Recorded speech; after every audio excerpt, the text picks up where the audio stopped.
Ito mga kadods. Dalawa tayo na mga orders natin. Ito.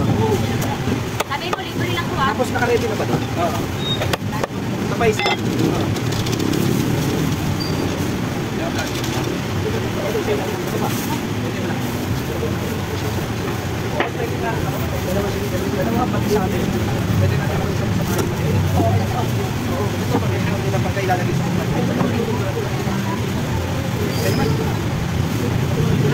Next and beans 3 kilos mga kadods. And spare ribs ng baboy, 2 kilo. Ay palunan, okay na? 1 kilo kasing buo. Natin yung ganyan sa akin.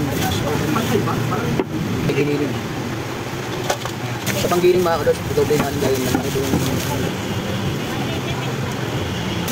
mga kadods. Giniling na baboy po. Last na ako. Yung natin order. Giniling na mga kadods. Paalam.